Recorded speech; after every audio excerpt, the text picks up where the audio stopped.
Good morning साथियों, आप सभी का स्वागत है दिशा कंपटीशन क्लासेस में एक बार फिर से।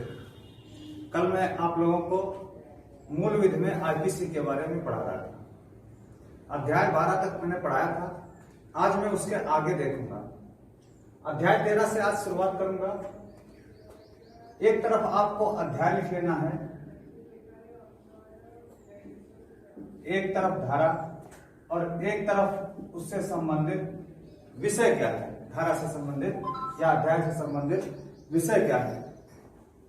अध्याय 13 की बात करें, अध्याय 13 धारा 264 से 267 तक है और यह अध्याय बांटों और मापों से संबंधित है। बांटों और मापों से संबंधित अपराधों से है। बांट और माप जो है इन्हीं धाराओं के मध्य आते हैं, 264 से 267 के मध्य में। फिर अगला अध्याय 14 है। अध्याय 14 268 से 294 ए तक है। इसमें लोक स्वास्थ्य,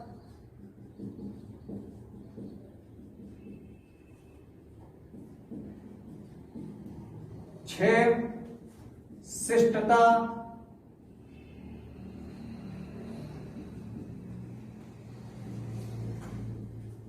सदाचार से संबंधित अपराध। वर्तमान में कोरोना काल चल रहा है जो एक प्रकार की महामारी है। उसमें अगर देखें, अगर कोई एक दूसरे में इस प्रकार की महामारी फैलाता है तो उसमें इन्हीं धाराओं के मध्य उसको दंड दिया जाता है।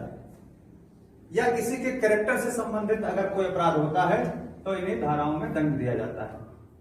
अगला चैप्टर देखते हैं, चैप्टर 15 जो धर्म से संबंधित है।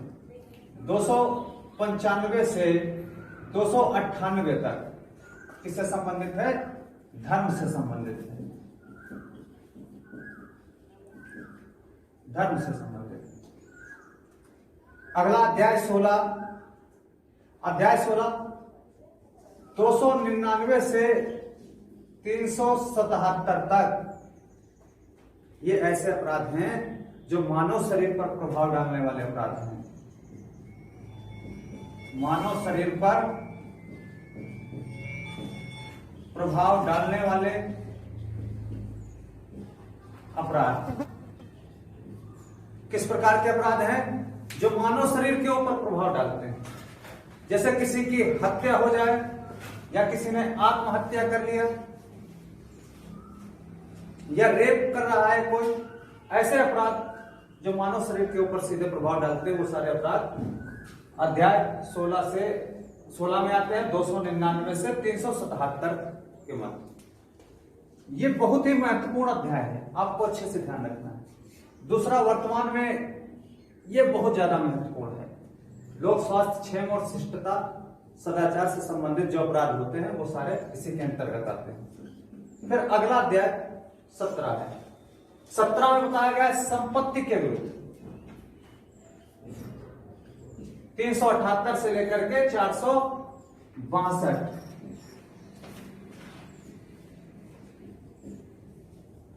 संपत्ति के विरुद्ध अपराध जो होते हैं, जैसे चोरी वगैरह हो गया, जितने भी संपत्ति हैं, डकैती, इस तरीके के, ये सब इसी के अंतर्गत आ जाते हैं अपराध। फिर अगला है 18, अध्याय नंबर 18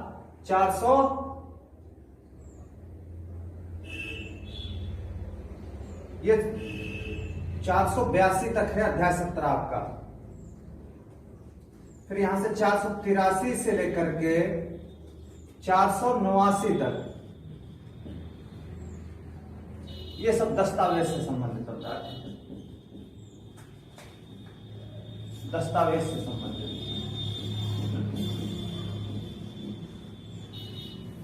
किस प्रकार के अपराध है? जो दस्तावेज, कूट दस्तावेज, फर्जी दस्तावेज जो हम लोग बना लेते हैं, उससे संबंधित ये सारे अपराध होते हैं।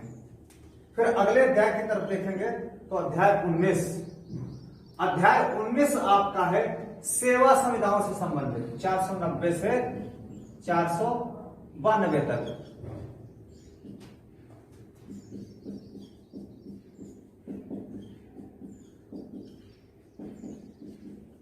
सेवा संविदाओं से संबंधित अपराध इसके अंतर्गत बताए गए। अध्याय 19 के अंतर्गत बताए गए 490 से लेकर के 492 तक धारा। फिर अगले की तरफ बढ़ेंगे, अगला अध्याय देखते हैं, अध्याय नंबर 20। कहां गया भैया?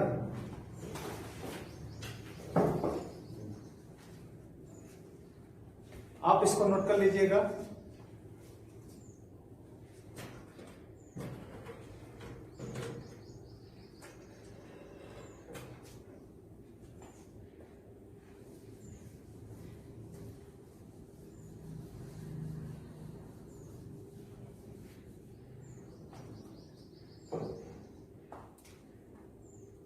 अध्याय 20 की बात करेंगे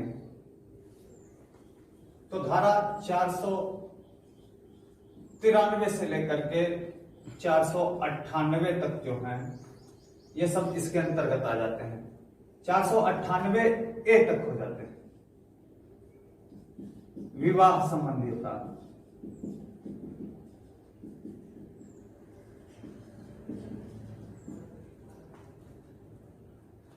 विवाह संबंधी जितने अपराध हैं वो सब किसके अंतर्गत आ जाते हैं? 498 तक, अध्याय नंबर 20 के। फिर अध्याय 21 की बात करेंगे। अध्याय 21 में मान हानि है, 499 से लेकर के 502 तक मान हानि। ये भी इंपॉर्टेंट है आपका। अध्याय 20 भी अच्छे से तैयार कर लेना है, ये भी बहुत ही इंपॉर्टेंट टॉपिक है। फिर अध्याय 22 की बात करेंगे। अध्याय 22 में है 503 से लेकर के 510 तक आपराधिक धमकी।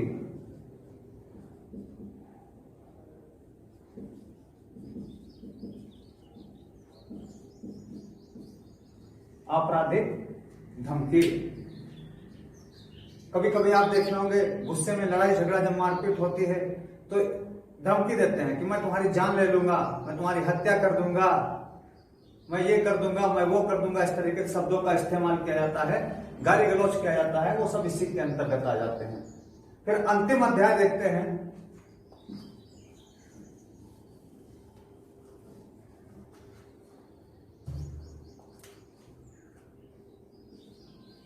अध्याय 23, 511 नंबर। अपराधों के करने के प्रयत्न से संबंधित। अपराधों के करने के प्रयत्न से संबंधित जितने भी हैं वो इसके अंतर्गत आ जाते हैं 511 में। ये आपकी कुल अध्याय हो गए। आरपीसी में टोटल 511 धाराएं और उसके बाद में 23 अध्याय। ये टोटल अध्याय हो गए, इनको आप नोट कर लीजिए। फिर इसके बाद में मैं आपको एक एक अध्याय के बारे में, एक एक धारा से संबंधित जितनी भी चीजें हैं वो सारी चीजें मैं बताऊंगा। परेशान होने की जरूरत नहीं, आराम से आपको पढ़ना है, अच्छे से तैयारी करना है और यूपीएसआई में 100% आपको क्रॉस करना है। आप इसको नोट कर लीजिए।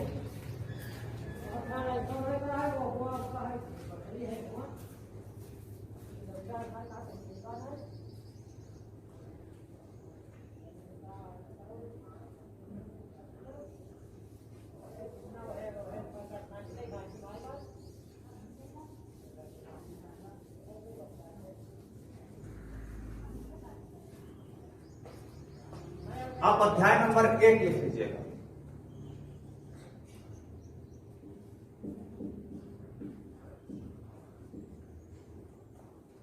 प्रस्तावना कहां से कहां तक है? धारा 1 से 5। इसमें धारा 1 से 5 तक बताया गया है। इसकी धारा नंबर 1 जो है, धारा नंबर 1, इसमें बताया गया है संहिता का नाम और विस्तार। धारा 1 में बताया गया है संहिता का नाम और उसका विस्तार। संहिता का नाम क्या है? भारतीय दंड संहिता। भारतीय दंड संहिता 1860। और इसके विस्तार की अगर बात करें, विस्तार, तो इस विस्तार इसका जम्मू कश्मीर को छोड़कर, जम्मू कश्मीर को छोड़कर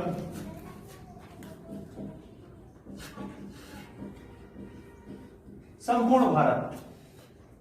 जम्मू कश्मीर में कौन सी धारा कौन सा अधिनियम लागू था?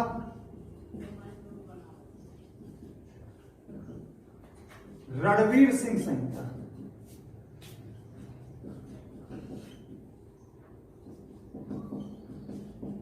रणवीर सिंह संहिता वहां पर लागू थी।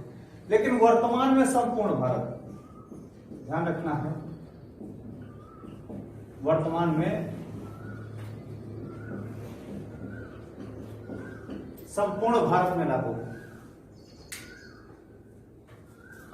धारा 1 क्या कहती है? संहिता का नाम और उसका विस्तार। संहिता का नाम क्या है? भारतीय दंड संहिता एक्ट नंबर 45 ऑफ 1860। भारतीय दंड संहिता 1860। विस्तार हो गया जम्मू कश्मीर को छोड़कर संपूर्ण भारत, लेकिन वर्तमान में यह संपूर्ण भारत में लागू है। उस समय जम्मू कश्मीर में रणवीर सिंह संहिता लागू थी। इसकी धारा 2 की हम बात करते हैं।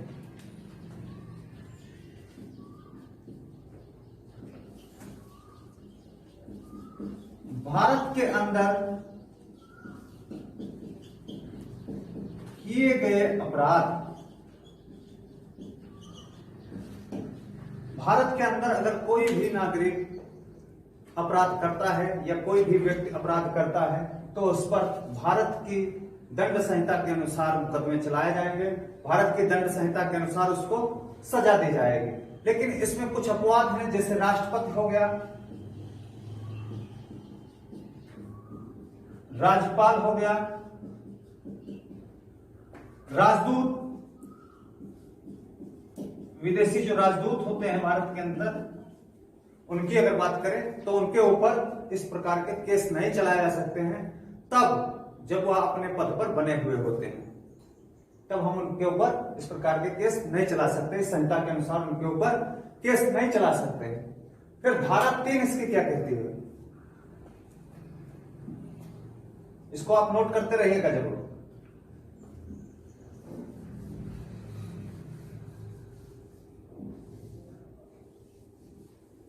धारा 3, देश के बाहर किए गए अपराध।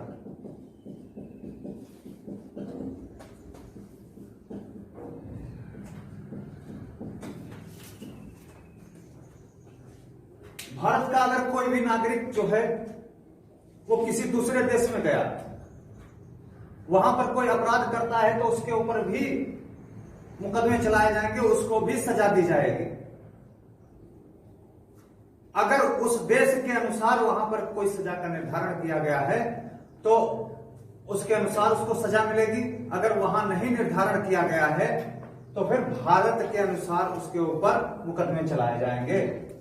धारा 4 क्या कहती है, राज्य क्षेत्रातीत के अंदर अपराध।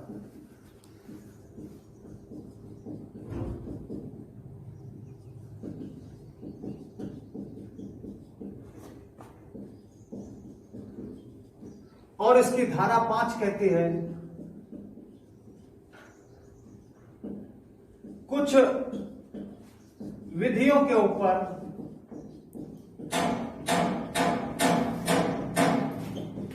संहिता का लागू ना होना। कुछ ऐसी विधियां हैं जिनके ऊपर संहिता का लागू ना होना होता है। ये कहती है धारा 5। जैसे हम सेना की बात करें, सेना के ऊपर ऐसी संहिता लागू नहीं होती है। सेना के ऊपर हो गया, उसके लिए अलग से अपराध बनाए गए हैं। ये आपका अध्याय प्रथम हो गया, प्रस्तावना, धारा 1 से 5 हो गई। आगे के अध्याय अगले वीडियो में हम देखेंगे, लेकिन जरूर आप लोग इसको नोट करते रहिएगा, पढ़ते रहिएगा। एक एक धारा में आपको अच्छे से डिस्क्राइब करके बता दूंगा, आप इसको नोट जरूर करते रहिएगा। उम्मीद करता हूं आपको अच्छे तरीके से समझ में आया होगा। आप मेरे चैनल को लाइक करिए, सब्सक्राइब करिए और शेयर करिए। जय हिंद दोस्तों, जय दिशा तय दिशा। धन्यवाद।